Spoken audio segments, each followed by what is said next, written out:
Welcome to the Midlands Climate Conversations. I'm your host, Chigara, and today we are joined by Nonhlanhla Makhosi, a young lady who is a climate champion in the Zhombe rural district, and she's going to tell us more about what she's doing in her community to push the community to adapt to the climate change and to ignite that passion for climate activism. Nonhlanhla, welcome to the show. Thank you guys for having me today. So, who is Nonhlanhla Makhosi? Okay, I'm a climate change champion from Zhombe districts, from Kwekwe, Zhombe rural areas. I'm having 8 months advocating for climate change, right? So I went for a training under Comfade Association. I was trained as an agriculture guide as well as a climate change advocate. So when I went back to the community with the knowledge, I couldn't even wait to deliver the knowledge after having a training. And then I went back to the community. Firstly, I went to approach our village head. I talked to him. I introduced a climate change program. And I realized that he don't even know anything about climate change. And I was like, okay, if you can organize the community for me. So my first meeting was in a community. I only had 20 people. I talked to them. I introduced the climate change program. You know, talking to the Wanwatokura, it's hard. Yeah, so I tried my best so that how can I accommodate these elders? You know, on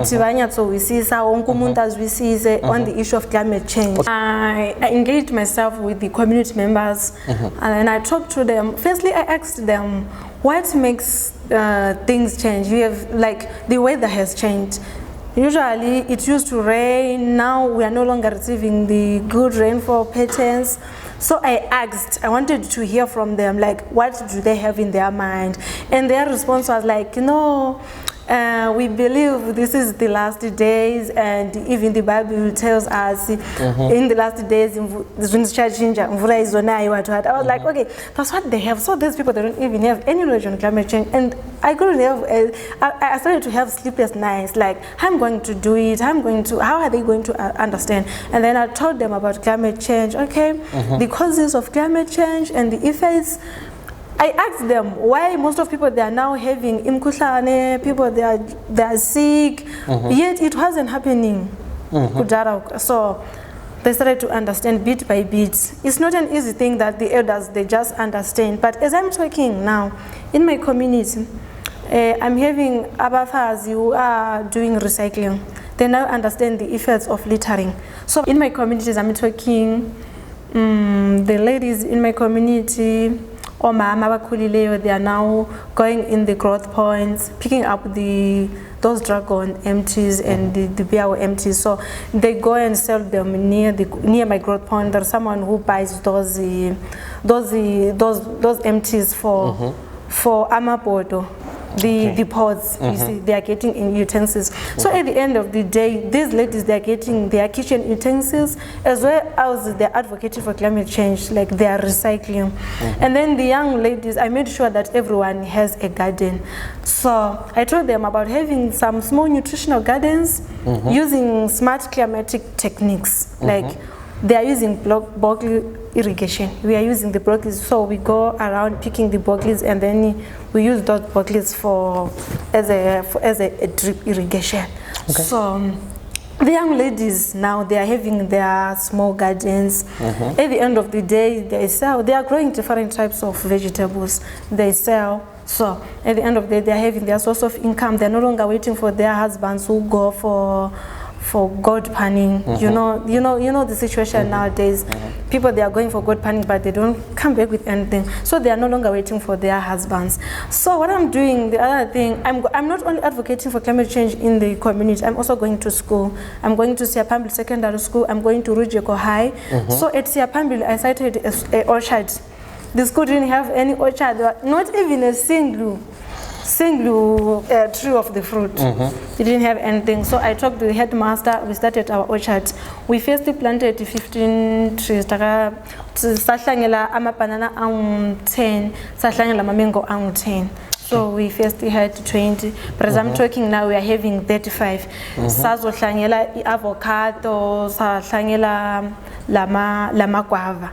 So When I go to school, normally what I do when I'm carrying out my activities, I take the students to the orchards. We talk about the importance of trees in the school, in the community, the importance of fruits, how trees reduce the effects of climate change. So I don't do this alone. I involve the Ministry of Agroforest. I work with the Ministry of Agroforest. I also work with agro-techs, my agro-techs in my ward. I also work with councillor. I work with the community. I'm working with the community traditional leaders. Chief, I also work with Chief. So in the school, sometimes we create our songs on climate change with the students. We have songs that we create. I create with them. I don't create alone. Like, we create the songs. We carry out my drama on climate change. Drama on climate change, so that every student understands the issue of climate change. So what I'm doing when I go to school, I deliver a session on climate change. I also deliver a session on climate change in the community. So the thing at the end of the day, they speak the same language. So everyone speaks the same language at home. The parent will be speaking about cutting down of trees, the effects of cutting down of trees. Will be talking about the importance of planting trees. So you find out at the end of the day, everyone is speaking the same language in the community.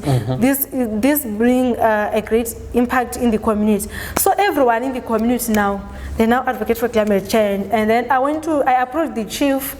I talked to the chief to help me to, we are having environmental laws, but they were not taken to the scale. Yes. So I tried to emphasize on the environmental laws, like what can we do to stop cutting down of trees? Because in my community, cutting down of trees is the main problem. People, they are cutting trees, and I don't blame them. What I realized that they don't have knowledge on cutting a big tree, which maybe took 35 years to grow. Someone just come and cut it down. They don't know the effects. So I went to the chief. We had the meeting where there were 42 village heads on the meeting. So I introduced the climate change program. So my chief has 3 wards, so I'm now working with the 3 wards. So we had a meeting, we came out, the results of the meeting, we had an environmental law, like if someone cut down tree, they pay $10. Anyone who wants to cut trees, maybe we are having a funeral, they have to get a letter from headmen. We have to know the purpose of cutting. You can't just go and cut down trees. So as I'm talking, everyone now is advocating for so everyone now is we are having the same vision, same language. Thank you so much, Nonhlanhla, for coming today.